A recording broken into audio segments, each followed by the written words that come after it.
अफगानिस्तान के विदेश मंत्री का भारत दौरा है, वो देवबंद भी गए हैं और आगरा भी जाएंगे। क्या कहना है, किस नज़रिए से देखते हैं उनके इस दौरे को? देखिए, हम तो उनका इस्तकबाल आज भी करते हैं और पहले भी करते थे। और दादा मोहतरम भट्ट साहब ने भी उनके लिए कुछ अल्फाज कहे थे और जो कि अफ़गानिस्तान से मुताल्लिक़ थे। लेकिन इत्तेफाक है कि उस समय सरकार ने, प्रदेश की बीजेपी सरकार ने उंगली उठाई और केस रिपोर्ट भी दर्ज किया।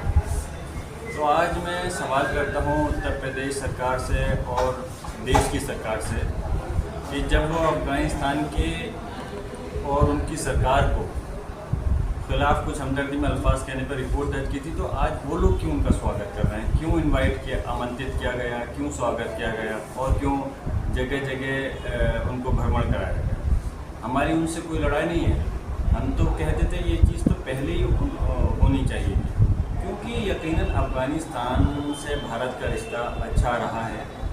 तो जब अगर किसी मुल्क का अच्छा रिश्ता रहा है तो उसके हक़ में बोलने में मैं समझता हूँ कुछ गलत नहीं है। जिससे हमारे मुल्क के ताल्लुकात ख़राब हैं या जो हमारे मुल्क के ख़िलाफ़ जो देश गलत अल्फाज कहे या उसकी गलत सोच रखे, तो यकीनन ये हमारा देश के संवैधानिक तौर पे भी और हमारे मजहबी तौर पे भी हम उस देश की मुखालफत करते हैं।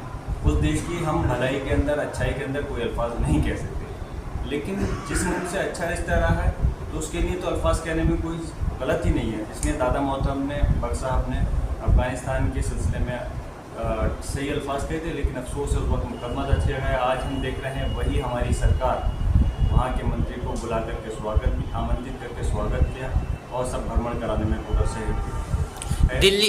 दिल्ली में प्रेस कॉन्फ्रेंस हुई थी और तो उसमें महिला पत्रकारों का एंट्री नहीं दी गई थी, तो क्या कहना है? देखिए, अब इस चीज़ का जवाब मैं किया, इस चीज़ का जवाब तो अफ़गानिस्तान की सरकार के मंत्री जी दे सकते हैं या इस हमारे देश के जो सर्वोच्च पद पर हैं, जिन लोगों ने आमंत्रित किया था वही दे सकते हैं। क्योंकि उन्होंने, जहाँ तक मेरी जानकारी में आया है, अपना हवाला जो दिया है अपनी देश के अंदर, जिस प्रकार से वो महिलाओं को बेपर्दगी की वजह से इस चीज़ का ख्याल रखते हैं, इस वजह से उन्होंने आमंत्रित नहीं किया। लेकिन इस चीज़ का सही जवाब तो आप हमारे देश के सर्वोच्च पद पर जो सरकार में लोग बैठे हैं उनसे मालूम करें तो वही दे पाएंगे। एमएलसी चुनाव है फरवरी में, सपा ने 5 प्रत्याशी उतारे हैं, तो क्या लगता है कि गठबंधन में जो है टूट की आशंका है? नहीं, गठबंधन इंशाल्लाह नहीं टूटेगा। गठबंधन कायम है और आने वाला जो चुनाव 2027 का होगा, हमारे माननीय राष्ट्रीय अध्यक्ष अखिलेश यादव जी जो है, गठबंधन जहाँ तक हमारी उम्मीद है अब तक की, जब समय उसमें साथ मिलकर ही लड़ेंगे। ये एमएलसी का चुनाव है, ये अलग है, विधानसभा का चुनाव अलग है और उस एमएलसी का चुनाव अलग है। तो उसमें जो है पहले से प्रत्याशी तय कर दिया और उसके अंदर जल्द से जल्द के लोग मेहनत कर सकें और जीत सकें।